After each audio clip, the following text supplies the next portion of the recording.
Seja bem-vindo ao Seminário de Teologia e Vida Cristã Palavra da Vida. Você está em mais um curso de teologia cuja proposta é fazer alargar o seu conhecimento na área teológica, um curso descomplicado, contextualizado, provocativo, reflexivo e que faça sentido para a nossa vida cotidiana, porque entendemos que não só a construção conceitual da teologia, respeitando as correntes da teologia construída nesses quase 2000 anos, mas isso só não é suficiente. Nós pretendemos que a partir do entendimento bíblico, dos conceitos esclarecidos, nós possamos reproduzir isso em uma espiritualidade no nosso cotidiano e nas relações. Vamos iniciar então. Irmã Elaine, seja bem-vinda, amada, boa noite, paz. Tudo bem, minha irmã? Boa noite, paz do Senhor para todo mundo. Paz do Senhor, minha irmã. Fique à vontade, viu, para participar, interagir, fazer perguntas aí, comentários, tá bom? Pode deixar. A irmã chegou na hora certinha. Vamos iniciar agora. A gente vai falar hoje, então, sobre um fundamento da nossa fé cristã, né? A gente está tratando sobre essa matéria, né? Fundamentos da fé, ou seja, aquilo que para nós é ensinamento prioritário, né? Que a gente chama a respeito da nossa fé, né? Então falamos aí em alguns e hoje eu quero falar sobre a oração. Então, embora para nós é quase que algo natural, né? Eu digo para o cristão, né? A oração, desde que a gente chega nesse contexto de igreja, aceita Cristo, nós já somos ensinados de alguma maneira a ter uma prática da oração. Então, a prática em si talvez não seja nem a questão mais preocupante, né? Porque eu entendo que todo cristão, ou quase todo cristão, ele tem sua prática de oração, né? Então, cada um estipula lugares, o tempo que ora, né? Os períodos que ora, se é todo dia, se não é, enfim. Essas coisas são muito pessoais, né? Não existe um padrão. Você tem que orar todo dia 1 hora, tem que orar todo dia 2 horas. Não é por aí que a gente deve organizar a nossa vida, mesmo porque Jesus ele colocou a oração, né? Ele mostrou para nós, não só ensinou, que a gente vai até também comentar, no capítulo 6 de Mateus, né? Que é o Sermão do Monte ali, onde ele fala de 3 disciplinas espirituais, tá? Então nós temos 3 disciplinas espirituais na ordem que está lá, né? Se a gente pegar o capítulo 6 de Mateus, do verso 1, se não me falha a memória, até o verso 18, lá vai estar contido, né? Nesse trecho, do verso 1 ao 18 do capítulo 6, vai estar contido, nessa ordem, uma disciplina espiritual que se chama generosidade, né? Ou ofertas, né? Ele chama lá de esmolas e tal, como a gente lida com o dinheiro. Aí vem a segunda disciplina, que é a oração, tanto é que lá ele ensina a famosa oração, talvez seja a mais famosa, né, do mundo, que é a oração do Pai Nosso, se não me falha a memória ali do verso 9 até o 13, alguma coisa assim. E aí ele fala do 16 ao 18 sobre o jejum. Então nós temos 3 disciplinas espirituais, e aí todo cristão precisa de fato exercitar, né, a sua espiritualidade com essas 3 disciplinas espirituais. E aí, lógico, isso é muito individual, como eu disse. Então, como lida com dinheiro, quanto dá, essas coisas elas não podem ser colocadas como regras para todo mundo de uma mesma forma, porque é uma relação muito pessoal com Deus, né? Nós podemos ter princípios, nós podemos compartilhar os valores contidos, mas a intensidade, como faz, quando, melhor dizendo, né? Quando faz, e a intensidade, e é cada um que decide, né? Então isso é muito pessoal mesmo, né? É a pessoa com Deus ali, o seu relacionamento com Deus. E essas 3 disciplinas, eu acho bem importante eu pontuar isso aqui e vocês notarem isso aqui, ó, muito importante. Essas 3 disciplinas espirituais, elas são feitas no privado, é o que Jesus ensina. Quando vocês orarem, feche a porta do seu quarto, olhe ao Pai que está em oculto. Quando vocês derem esmola, vocês derem, né, dinheiro, ajudar alguém, praticar generosidade, faça isso sem tocar trombeta, sem anunciar publicamente.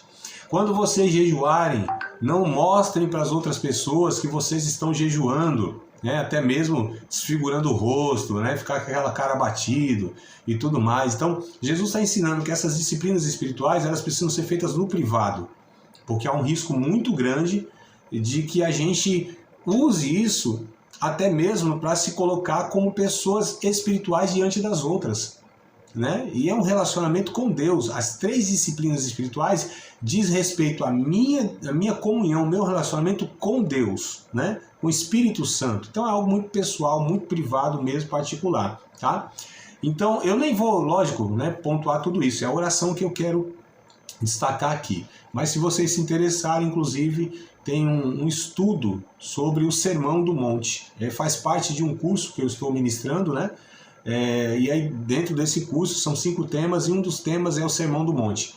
Então, onde eu explico, lá onde a gente estuda os 3 capítulos de Mateus, que é o Sermão do Monte, capítulos 5, 6 e 7. É uma fala só de Jesus, enfim. Mas é a oração que eu quero destacar aqui, né? O que é oração? Tá? Uma das maneiras pelas quais Deus permite que sua criação se envolva com Ele é por meio da oração. A oração, que é a nossa comunicação pessoal com Deus, né, não só nos ajuda a conhecê-lo melhor, então é interessante isso, a gente vai vendo as finalidades da oração, tá? E uma delas é que a gente conheça a Deus melhor, porque, como eu disse, oração é muito pessoal. Eu estou me relacionando com Deus, literalmente, pessoalmente, eu estou me relacionando, é um diálogo, a oração é um diálogo, é um contato com o Criador, né? É essa comunhão com o Espírito Santo nutrida no ato mesmo, ali de uma forma mais íntima, né? Mais aproximada. Então a oração também, entre outras coisas aqui, eu coloquei que nos ajuda, nos auxilia a conhecer a Deus melhor, né? E aí já quero até pontuar um negócio assim. É claro que, como eu falei no começo, não é 1 hora, 2 horas, 3 horas no dia de oração. Não é a intensidade em si e o período. É muito mais essa questão do significado da oração, da gente entender as motivações que nos levam a orar. Não só por uma necessidade pessoal, né? Porque a gente ora até intensamente, fervorosamente, ora mais, por assim dizer, quando está no perrengue da vida. Quando está na luta, na dificuldade, aí a gente assim recorre mais a Deus. Mas não são só nesses momentos, não deve ser essas situações, essas demandas, essas necessidades que devem nos levar a orar, né? É claro que vai ser até natural, quanto mais dificuldade, mais a gente recorre a Deus, porque a gente busca de Deus o socorro, e não está errado em si. Mas não deve ser isso que deve ser a motivação da nossa vida, mesmo porque a gente não vive na prova, na luta, no sufoco todo dia, o dia todo, e o resto da vida, né, irmão? Então, a gente passa a nossa dificuldade, mas também tá louco, né? Se for assim, só luta, só dificuldade, só perrengue, quem aguenta um negócio desse, né, mano? Então tem os respiros, tem os momentos que a gente celebra, a gente se alegra em Deus, né? Deus, de alguma maneira ali nos abençoa, eu tô falando, não é só questão material, não. Eu estou falando em tudo na vida, né? Mas o que eu quero dizer é o seguinte, é no dia a dia, na nossa vida mesmo, que deve nos motivar a orar é a comunhão com Deus. É Deus. Não é o que Ele pode fazer por nós. É Deus. É a pessoa dele. E aí, como eu disse, que a oração, uma das finalidades é nos fazer nos aproximar mais de Deus e conhecer mais a Deus.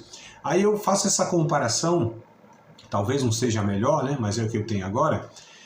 Quando a gente quer desenvolver um relacionamento e se aproximar de uma pessoa, a gente não fala com essa pessoa 2, 3 vezes na semana, 5 minutos.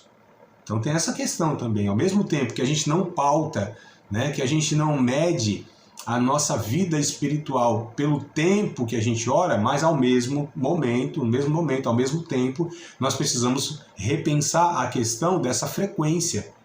Porque se eu quero conhecer uma pessoa, eu vou diariamente, né, conversar com ela, dialogar, até mesmo para saber dela, né?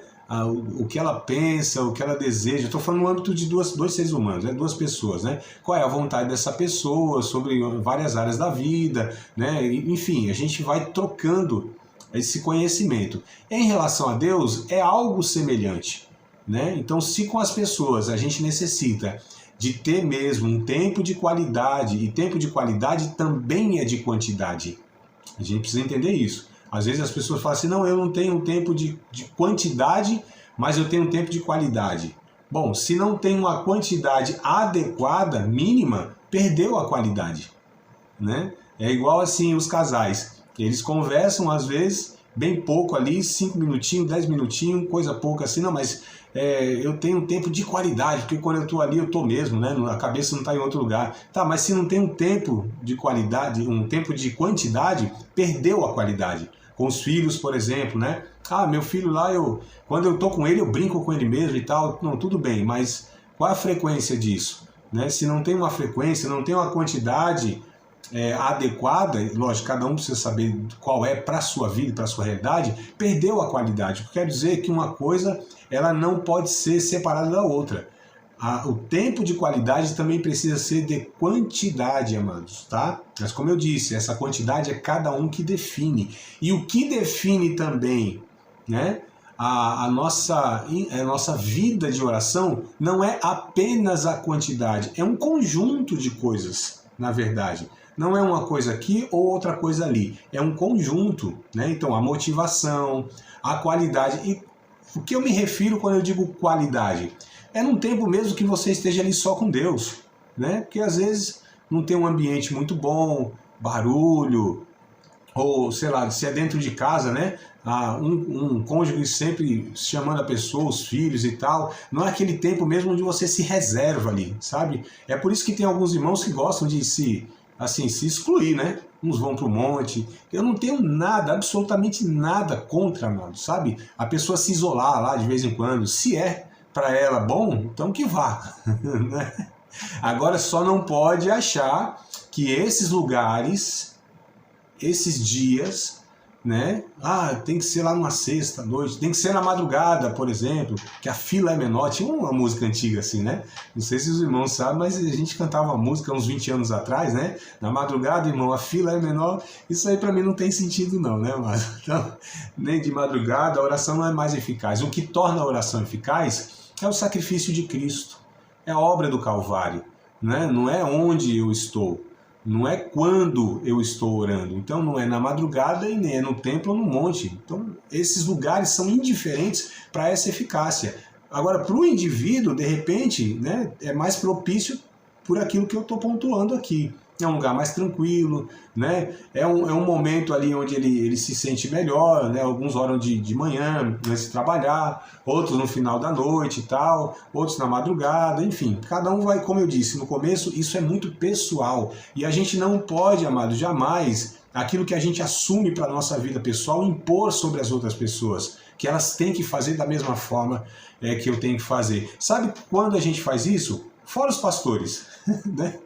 Fora os pastores, porque os pastores é o que pensa que ele é o padrão de vida e quer impor sobre os outros. Vocês têm que fazer assim porque eu faço assado. Não, ele não é padrão, nós não somos padrões.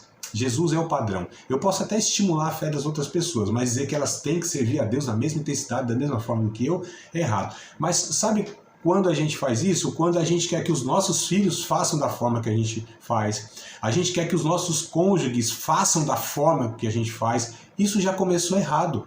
Porque a gente está querendo colocar algo que nós assumimos para a nossa vida e a gente quer colocar sobre o outro, impor sobre o outro, ou achar que se o outro não fizer como eu faço, ele não está fazendo direito.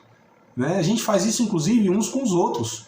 Eu estou falando nem só de uma igreja local, não. A gente encontra irmãos de outras igrejas e tal, e a gente pensa que se eles não se vestirem como a gente, não falarem como a gente, não cantarem como a gente, não pensarem como a gente, enfim, não servir a Deus como a gente serve e faz, eles estão errados. Amados, quem é o aferidor desse negócio? Quem é a referência desse negócio? A gente tem que buscar na palavra de Deus, né? Em Cristo, enfim. Mas vamos lá. Então, primeira coisa, conhecer a Deus melhor. A oração nos faz isso, né? Conhecer a Deus melhor e conhecê-lo verdadeiramente, tá?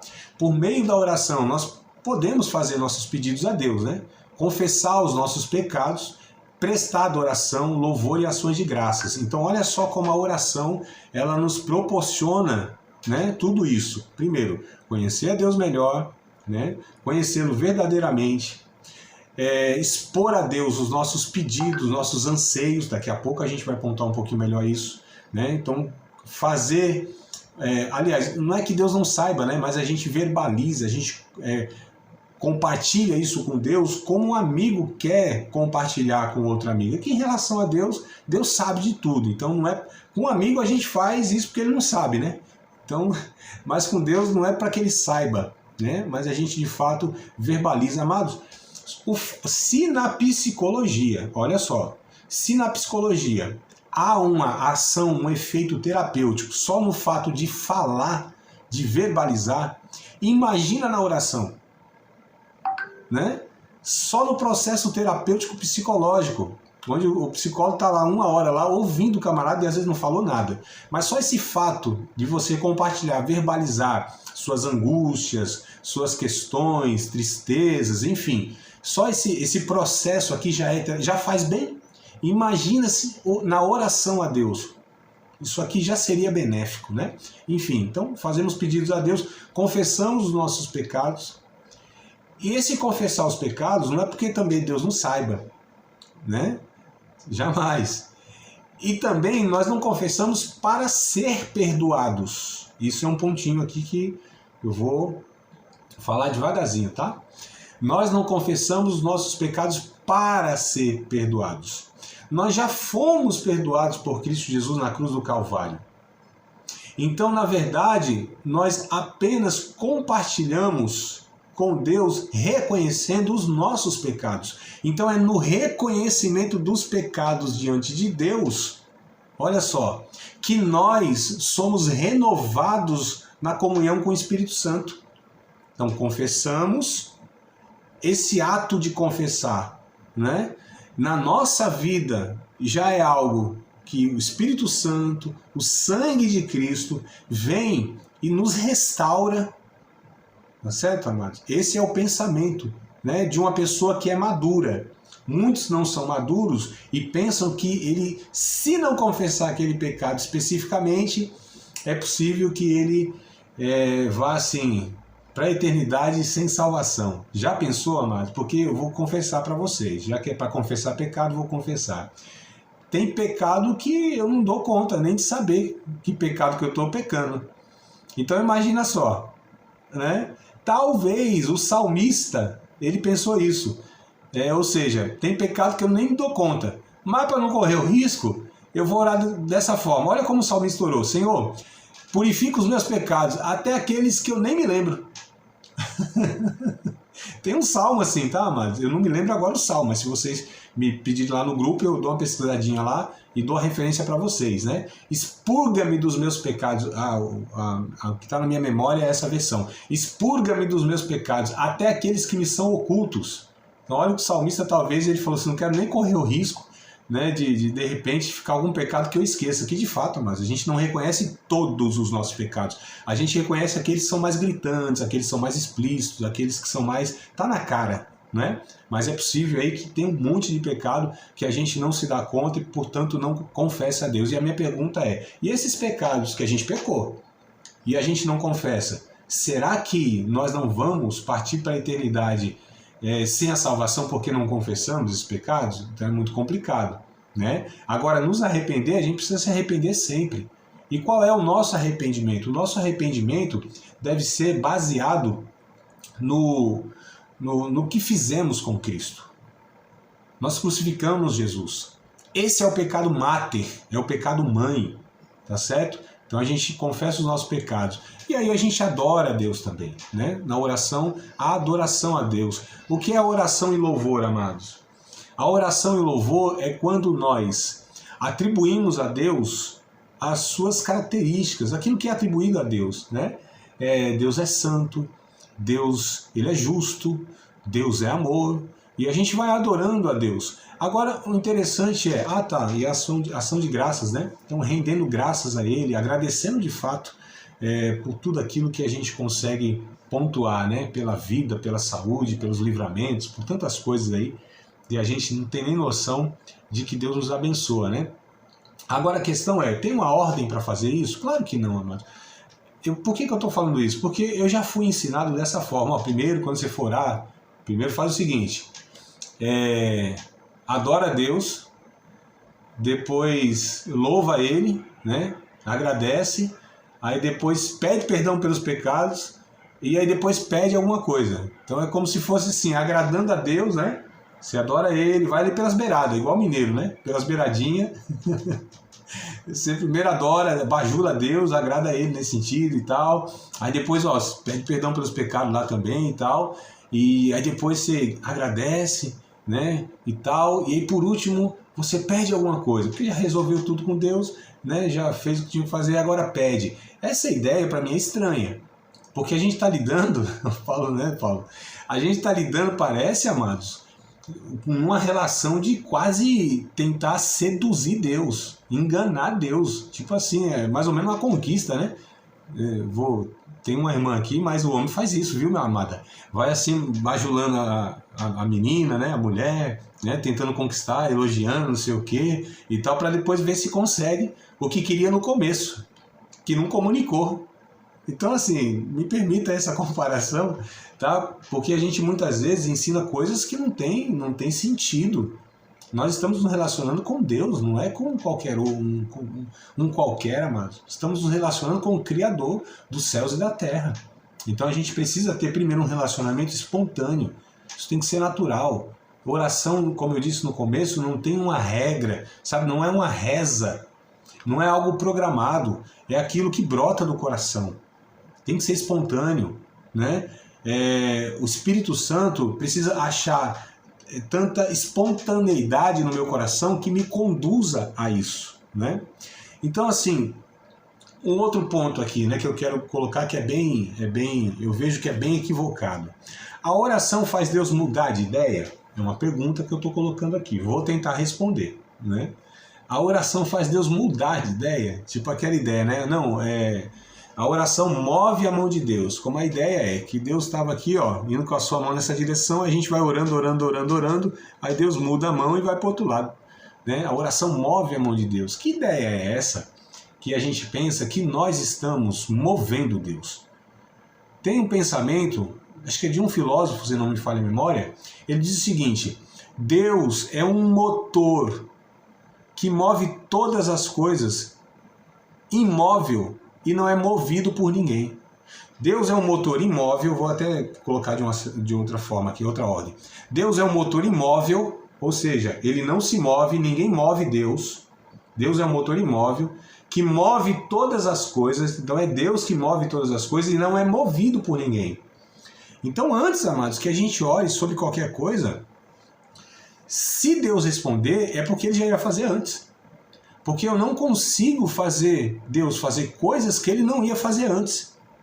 Ou será que eu que estou guiando Deus nessa história? Então esse pensamento ele é mais pagão do que cristão. Essa ideia que eu sei que é ensinado nas igrejas. Tá? Que nós temos a condição de fazer Deus fazer coisas que talvez Ele não ia fazer se eu não orasse. Né? Lógico que eu vou exagerar aqui só para a gente ter esse choque. É como se eu falasse assim, Deus, ainda bem que eu orei, hein? Quase que eu salvei Deus, né? Porque já pensou se eu não orasse, ó, o outro ia pro buraco. Se eu não orasse, isso aqui não ia acontecer. Como assim, amado? Será que Deus não é onisciente? Será que Deus não é sabedor de todas as coisas? Não é Deus que guia essa história toda da humanidade? Ou nós? Porque se é isso que é ensinado é verdade, então Deus está quase dependente da gente. Eu preciso usar essas palavras para trazer essa realidade mesmo. É claro que as pessoas não verbalizam isso, mas a forma que ensina, a forma que lida com Deus, é falando isso. Se eu não oro, as coisas não acontecem. Se eu não orasse, Deus não ia fazer. Eu penso que isso não faz sentido. Um dos exemplos muito citados na Bíblia, né, a esse respeito, ou seja, Deus mudar de ideia ou não porque nós oramos, é a intercessão de Moisés. Tá? Nas duas ocasiões em que Deus declarou sua intenção de destruir o povo, né, ou todo o povo lá de Israel, e formar uma nova nação a partir da descendência do próprio Moisés, e a gente vê isso em Êxodo capítulo 32, verso 10 ao 14, tá? Êxodo 32, verso 10 ao 14, e Números capítulo 14, verso 11 ao 22. Tá? O texto em Êxodo é muito forte, porque diz assim, ó: então se arrependeu o Senhor do mal que dissera havia de fazer ao povo. Aí a gente pode concluir então, Deus mudou de ideia por causa de Moisés? Sim, mas ele mudou porque encontrou em Moisés o mesmo Espírito que habitava em Jesus. Quando falamos em Deus mudar de ideia, então lembremos que a intercessão, olha só, que na intercessão aprendemos apenas a sentir e a suplicar em harmonia com aquilo que a própria natureza divina, né, mais anseia ouvir. Então Deus é o primeiro a se regozijar quando a misericórdia triunfa sobre o juízo. Por exemplo, quando eu oro, irmãos, e Deus realiza, né, segundo aquilo que eu orei, é porque o que houve aqui? Houve de fato uma sintonia com aquilo que é vontade de Deus. Já era vontade de Deus. Deus não pode mudar a sua vontade. A vontade de Deus, ninguém altera a vontade de Deus. Isso é impossível. Deus, porque se a gente fala assim, não, Deus tinha uma vontade, e aí eu fui lá e mudei a vontade de Deus pela oração, então calma aí, Deus muda? Então a vontade de Deus não era a melhor? Fui eu que fiz Deus decidir outra coisa porque o que ele tinha decidido não era melhor? Vocês estão percebendo? Não sei se eu estou conseguindo, sabe, expressar a ideia. Mas para mim é muito estranho isso, amados. É muito estranho. Eu repito, eu sei que é isso que muitas vezes ensinam nos nossos púlpitos. Mas para mim isso não faz sentido. Que Deus é esse que a gente está se relacionando? Que ele tinha uma vontade, que ele ia fazer algo, e aí, pela minha oração, por causa da minha oração, Deus fez outra coisa. Então a vontade de Deus lá atrás não era boa? Não era agradável? Não era perfeita? Eu não estou dizendo nos casos, veja bem, nos casos que Deus ele emite um juízo. Por exemplo, no Antigo Testamento a gente tem bastante isso, né? Vou pegar, deixa eu ver, Jeremias capítulo 18. Jeremias capítulo 18, Deus diz o seguinte, olha, se tal nação, ela contra a qual eu falar para destruir, ela se arrepender do mal que estava fazendo, eu também revogo o meu juízo, porque eu não tenho prazer na morte do ímpio, antes que ele se arrependa, se converta e eu o cure. Então, mediante o arrependimento, porque Deus ele emite um juízo sobre a pessoa que está numa desobediência X. Mas qual é a vontade de Deus? É que aquela pessoa sofra o juízo? Não, Deus mesmo estabeleceu. Pelo arrependimento, Deus revoga o juízo e age com misericórdia. Né? A gente vê, por exemplo, em Tiago, capítulo 2, ó, a gente vai pegar Tiago daqui a pouco novamente para falar justamente isso que eu estou dizendo aqui. O Tiago que diz, né? Não sou eu que estou dizendo. Ele diz que a gente nem sabe orar, a gente ora mal e a gente não recebe porque ora pensando sempre nos nossos egoísmos, né? Mas enfim, o capítulo 2 de Tiago, verso 13, diz assim, ó, porque o juízo será sem misericórdia sobre aquele que não fez misericórdia. E a misericórdia triunfa sobre o juízo. Então, se Deus, ele decreta, ele anuncia o juízo dele sobre um ato de uma pessoa, uma nação, etc e tal, e há arrependimento nesse anúncio, isso aqui é a história dos profetas de todo o Antigo Testamento, irmão. Os profetas dizendo, ó, Deus vai trazer o juízo, vai pesar a mão, vai destruir vocês, vai enviar tal nação. Se vocês se arrependerem, Deus, né, também não vai trazer o juízo. E algumas vezes acontece, outras não. Mas é Deus que estabelece isso. Então eu só estou pontuando isso aqui porque muitas vezes é pego essa passagem de Moisés. Mas quando Moisés ora, porque Deus disse assim, eu vou destruir esse povo, de você eu vou fazer outra nação. Aí Deus disse não, Moisés disse para Deus, não, Senhor, porque se o Senhor fizer isso, as nações vão falar o quê? Esse Deus que tirou o povo lá do Egito não teve nem condição de entrar na Terra Prometida e matou todo mundo no meio do caminho. Agora perceba o espírito que eu disse de Moisés, né? Que é semelhante ao de Jesus. O que ele busca nessa oração? Que Deus seja honrado, que Deus seja glorificado. Não é absolutamente nada a respeito de Moisés. Mesmo porque o que Deus tinha proposto para Moisés é que de Moisés Deus ia fazer toda uma outra nação. Olha só como seria para Moisés um privilégio. E Moisés, ele não mostra orgulho. Ele é um pastor intercedendo. É igual Jesus na cruz do Calvário intercedendo pelo povo. Senhor, perdoa, porque eles não sabem o que fazem. Veja, amados. Então, essa oração, quando a gente pega de Moisés, não nos dá direito de concluir que, então o homem tem condição de fazer Deus mudar de ideia. Mesmo porque a vontade de Deus não era destruir o povo, é que Deus ia exercer o seu juízo. Só que é suplicado e clamado a misericórdia de Deus sobre o povo. Inclusive essa misericórdia exercida não só ia salvar o povo, mas ia glorificar a Deus. E aí Deus cumpre então o seu desejo, que sempre foi, ou seja, de exercer misericórdia sobre o povo. Mas no caráter de Deus tem a sua justiça, irmãos. Então às vezes a gente não consegue entender, porque assim, a gente pensa que ou Deus é juízo, pesa a mão, ou Deus é amor e também passa a mão. É que Deus tem essa dinâmica, né, por assim dizer, na sua natureza, ou seja, a justiça e a misericórdia. Então faz parte, né, aí do trono de Deus, como diz o salmista. Então a gente precisa entender essa dinâmica, tá? Mas eu não entendo, pelo que eu entendo da Bíblia, que as nossas orações fazem Deus mudar de ideia. Deus só fará aquilo que Ele, de fato, decretou a fazer.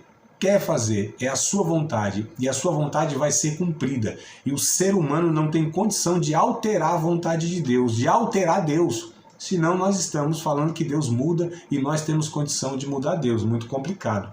Nós oramos não para Deus saber nossas necessidades, né? Então, lá Mateus, capítulo 6, verso 8. Ó. Mateus, vamos lá, capítulo 6, versículo de número 8. Eu pego rapidinho aqui. 6 e 8. Não vos assemelheis, pois a eles, aos pagãos, né? Jesus está dizendo. Porque vosso Pai sabe que vos é necessário antes de lhes pedirdes. Então, antes que a gente peça qualquer coisa a Deus, Jesus está dizendo, o Pai de vocês sabe. Tá? Então, a gente não ora para Deus saber a nossa necessidade, mas para que a nossa dependência dele aumente. Então, nós oramos e falamos sobre nossas necessidades a Deus, para que a nossa dependência de Deus aumente. Tá? Então, a nossa dependência de Deus aumente e a nossa confiança nele aumente. Né? Como também nosso amor em relação a ele cresça e se aprofunde. Então percebam que é uma disciplina mesmo, né? A oração diz muito mais respeito a nós que oramos, ou seja, internamente pretende nos transformar mais do que transformar as coisas externas. A gente sempre ora pensando que as coisas vão mudar externamente, né? Senhor, muda aquilo, abre essa porta, muda fulano, ciclano, faz isso e aquilo. E a gente sempre quer que as coisas externas ao nosso redor, elas sejam mudadas, alteradas, né? Só que a oração, ela tem muito mais o objetivo de nos transformar. E aí Jesus fala isso no capítulo 6. Vocês tomem cuidado. Vocês não sejam ansiosos quanto o dia de amanhã. Vocês não podem alterar muita coisa na vida de vocês, não. Então, assim, dependam de Deus, né? A nossa oração, então, amados, é para que Deus altere dentro de nós o que precisa ser alterado, transformado e mudado o que precisa ser mudado dentro de nós. Porque muitas coisas externamente não vão mudar. Mas quando nós mudamos, ou seja, dependemos mais de Deus, confiamos mais em Deus, nossa relação com Deus cresce e se aprofunda, nós temos condição de enfrentar aquilo que talvez não será mudado. Agora, lógico, amados, na nossa humanidade, né? E quando eu digo humanidade, eu não estou falando nem que é pecaminosa em si. Eu estou falando do que é legítimo, porque uma pessoa saudável da cabeça não quer mesmo sofrer, amados. Tá tudo certo, não tem nada errado nisso, né? Então é saudável a gente não querer passar por sofrimento. Só que, mais do que o livramento dos nossos sofrimentos, nós precisamos buscar a vontade de Deus em nossas vidas. A transformação que é necessária em nossas vidas. Vou dar um exemplo aqui. Tem pessoas que elas oram e Deus cura essa pessoa numa enfermidade de um câncer, por exemplo. Tem pessoas que Deus não cura essa pessoa do câncer, mas cura ela no câncer, no processo do câncer. Deus cura essa pessoa, muitas vezes da amargura, da desconfiança do amor de Deus, né? Enfim, então a pessoa da enfermidade física, muitas vezes Deus não interfere e não cura.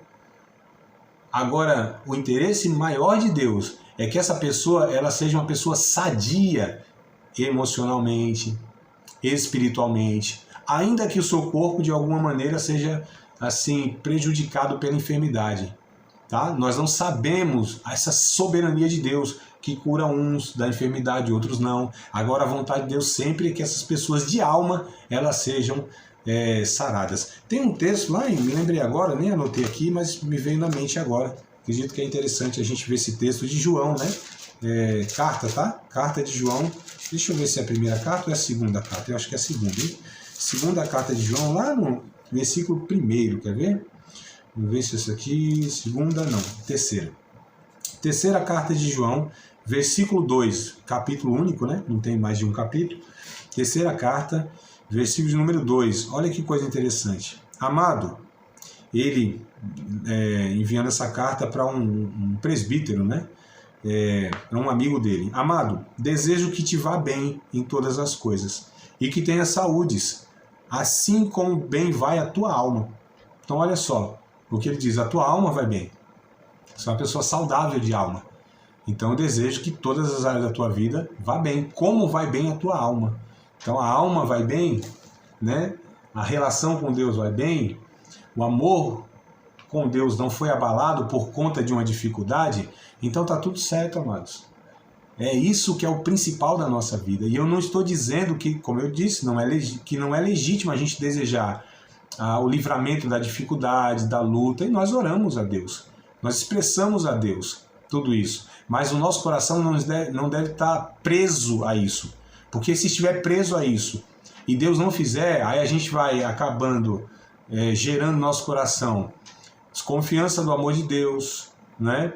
O diabo aproveita isso e vai colocando na nossa cabeça, não, acho que eu não estou orando o suficiente, acho que deve ter algum pecado na minha vida que está enrustido, né? Enfim, ou Deus não me ama. Então vai gerando essas paranoias na cabeça e aí a gente vai sendo prejudicado espiritualmente falando, tá? Então a gente deve fazer isso, né? A oração também ela permite fazer parte de uma história maior do que a nossa, com significado eterno. Então quando nós oramos, a oração não diz respeito apenas a mim, amados.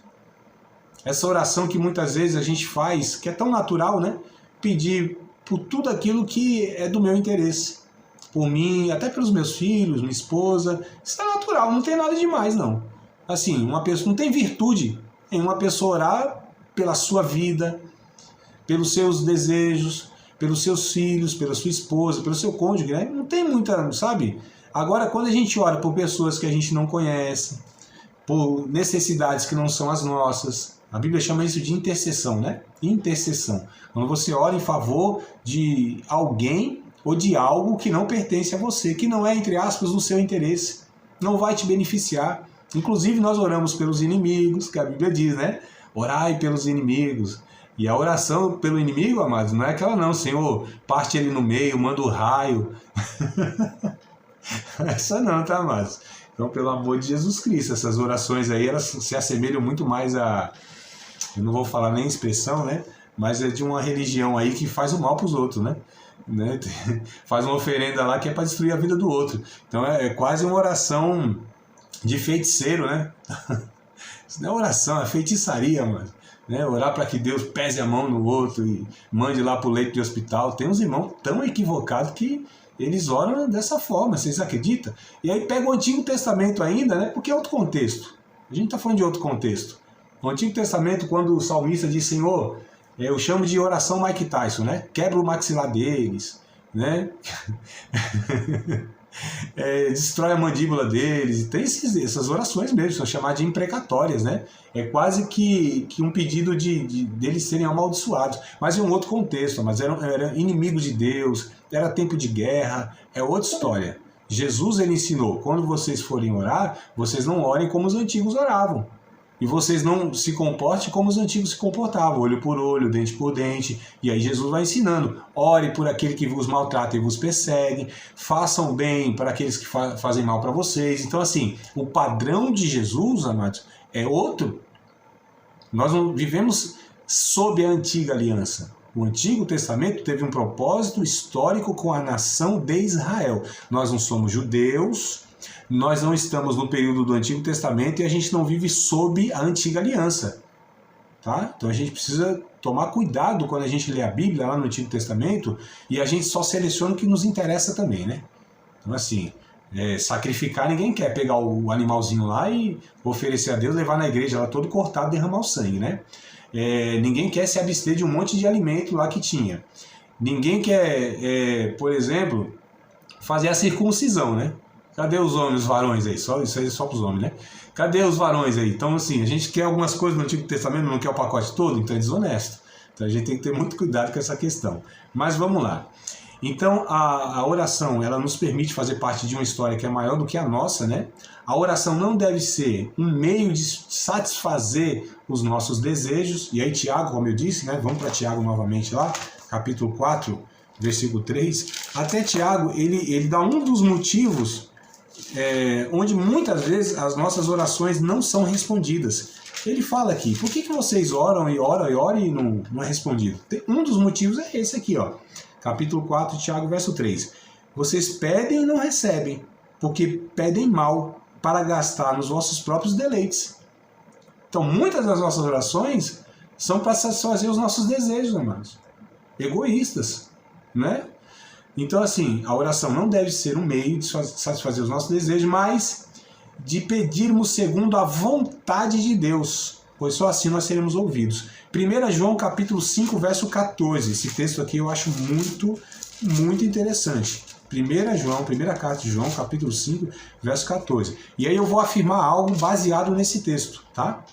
Não nesse texto isolado. Eu penso que em outras partes da Bíblia, quando fala de oração, também nos ensina isso. É que esse aqui para mim é mais direto, né? Aqui o João ele foi certeiro. Ele diz o seguinte: e esta é a confiança que temos nele, que se pedirmos alguma coisa segundo a sua vontade, ele nos ouve. Então preste atenção. Note aqui. Se pedirmos alguma coisa segundo a sua vontade, então é segundo a vontade de Deus. Deus não fará, amados, eu estou aqui afirmando isso, com todo o temor de Deus. Deus não fará algo que não seja a sua vontade. Se não, é o que eu disse no começo, se não, quem é Deus na história? Quem sabe mais na história? Quem é que está conduzindo quem na história? Porque se não é vontade de Deus, e aí pela minha oração Deus faz algo que não é a sua vontade, para mim não tem sentido. Aí alguns falam, André, mas calma aí, lá no Antigo Testamento, vai recorrer ao Antigo Testamento. No Novo Testamento a gente não tem nenhuma referências dessas não, né? Mas no Antigo Testamento, por exemplo, o povo lá insistiu, né? A gente quer carne, e Deus estava dando maná. A vontade de Deus é que o povo se contentasse com maná. Mas o povo achou que era pouco, né? Que Deus não sabia alimentar eles direito, acho que Deus não entendia muito de nutrição, né? Eles entendiam melhor. Não, esse negócio de manazinho aí, esse negócio aí é muito fraco, sem gosto e tal, apesar que não era não. Não, a gente quer carne. Aí eles insistiram tanto. Olha o que o salmista diz. Vamos ver se eu acho aqui com vocês. Acho que não anotei não, mas vamos ver se a gente acha aqui. Acho que é Salmo 106, isso. 106, verso 15.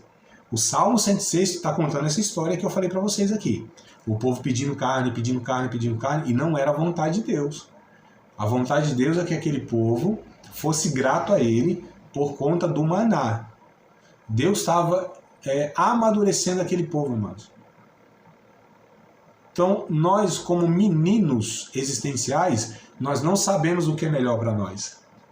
Os nossos filhos, fui agora no final da tarde com o meu filhinho ali, ó, pegar um pão, ele passou na loja e queria um negócio lá, ele achava que era o melhor para ele. Eu não peguei porque eu estava duro, é verdade. Mas se eu satisfaço todas as vezes o que ele vê uma coisa e quer, esse menino vai ser criado sem limites, vai ser egoísta pensando que o mundo gira em torno dele, ele vai ser consumista, achar que a felicidade dele está em consumir um objeto. Então olha só a mente do meu filho. Se eu como adulto, como mais maduro, não limito essas coisas, não restringo, não ensino ele não dando, a minha responsabilidade como pai vai ser de uma negligência e criar um menino assim horrível como um ser humano. Então se nessa relação humana nós temos, né, essa condução, imagina Deus nos conduzindo. Nós somos meninos e a gente pensa que precisa daquilo. Mas muitas vezes são os nossos egoísmos. A gente pensa que aquele objeto de desejo que a gente está orando é aquilo que vai satisfazer a nossa vida. Pode até satisfazer momentaneamente, né? E aí nós vivemos quase como um dependente químico, vivendo de sensação em sensação. E essa postura, ela é viciante, é como a droga. Porque, amado, eu duvido. Uma pessoa que ora por uma coisa e recebe. Se ela fala, não, tá bom, então o Senhor não precisa mais de nada. Vai ter outra coisa que ela vai pedir. Aí ela recebe, aí vai ter outra coisa que ela vai desejar. Aí ela recebe, Isso é uma droga, mano. É uma droga. Tem uma abstinência. Porque a bênção, o desejo atendido, tem prazo de validade no nosso coração.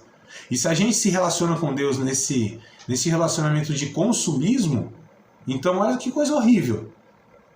Olha como a gente está lidando com Deus. Como alguém que pode satisfazer os nossos desejos. Deus é um objeto para nós. É um meio para a gente conseguir coisas. Se a gente for nessa ideia. E olha o que o Salmo 106, verso 15 diz. Que Deus satisfez a vontade deles. Ó, Deus satisfez a vontade dele. Fala, André, mas calma aí. Você não está entrando em contradição? Você disse até agora, mais de 50 minutos falando aí, que Deus só faz a sua vontade. Isso aqui, amados, é uma exceção de Deus. A regra de Deus é que ele vai fazer a sua vontade. Senão, o mundo estava já destruído faz muito tempo. Só que aqui é uma exceção de Deus. Agora eu falo para vocês, amados, eu não quero que Deus atenda uma oração minha, se não for a vontade dele, e me atenda como exceção. Sabe por quê? Porque a exceção de Deus fez isso aqui, ó. E satisfez o desejo deles, mas fez definhar a alma deles. Deus, vocês querem? É isso que vocês pensam que vocês precisam? Vocês acham então que eu não sei conduzir a vida de vocês, sustentar vocês? É isso que vocês querem? Então toma.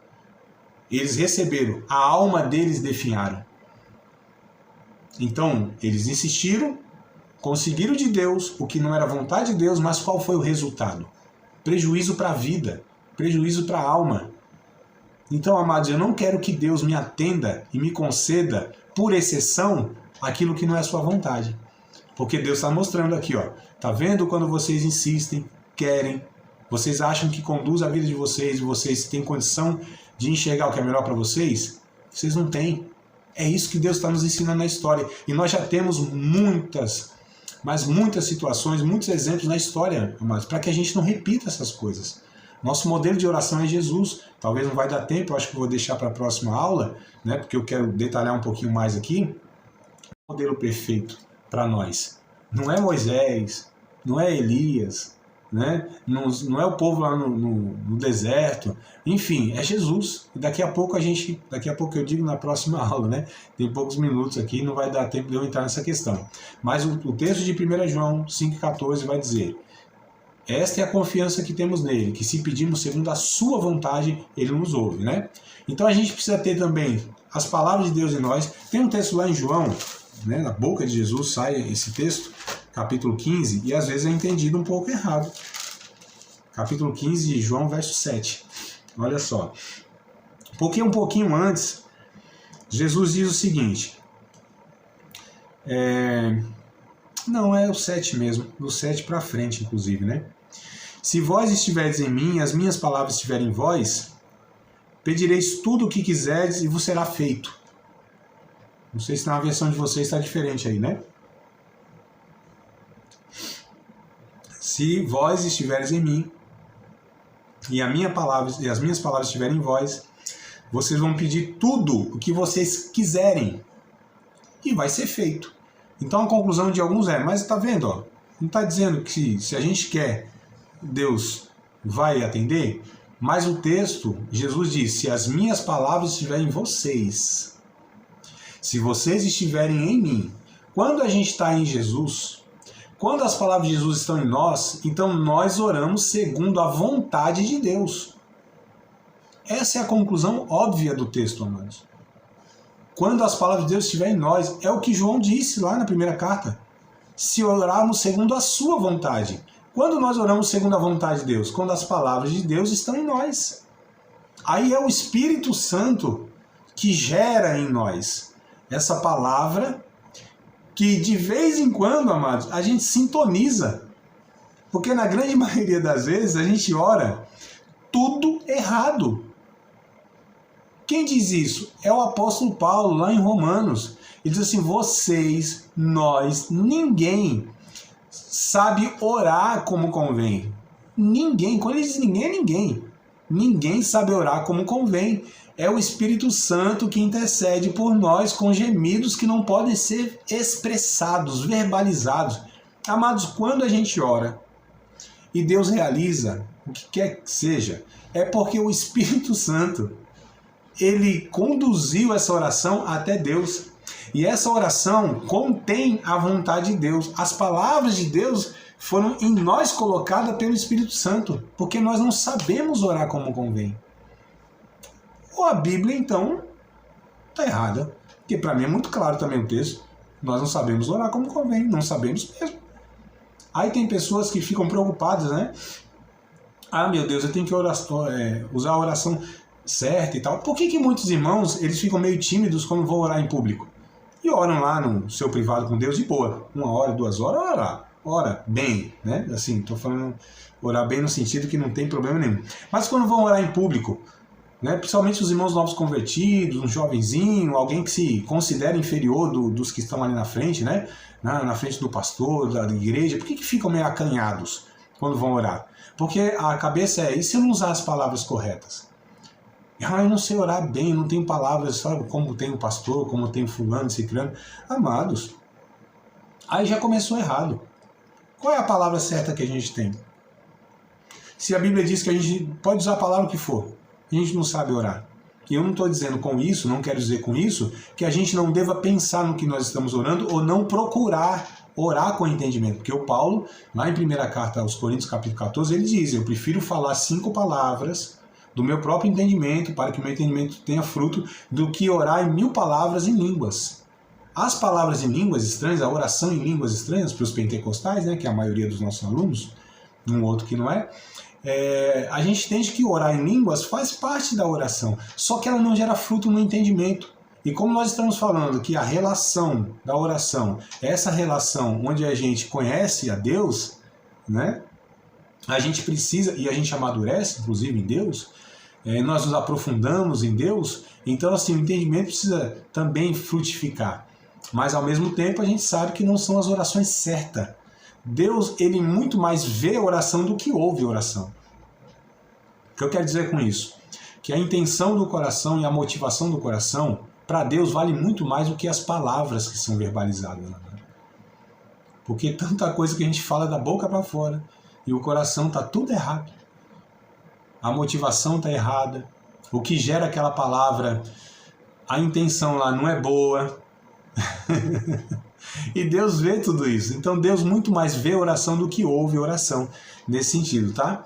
Então eu vou deixar por aqui, que falta só um minutinho ali, ó, se vocês quiserem. Acabou de participar de mais uma aula de um dos nossos cursos, Seminário de Teologia, Vida Cristã, Palavra da Vida. Espero que tenha te abençoado, não só alargado o seu conhecimento teológico, mas que tenha também atingido o teu coração para que você possa, a cada dia mais, reproduzir a vida de Deus nas suas relações cotidianas. Se você ainda não é aluno oficial de um dos nossos cursos, se inscreva aqui no contato que vai aparecer do WhatsApp, também nos siga nas redes sociais, se inscreva no nosso canal, compartilhe à vontade e Deus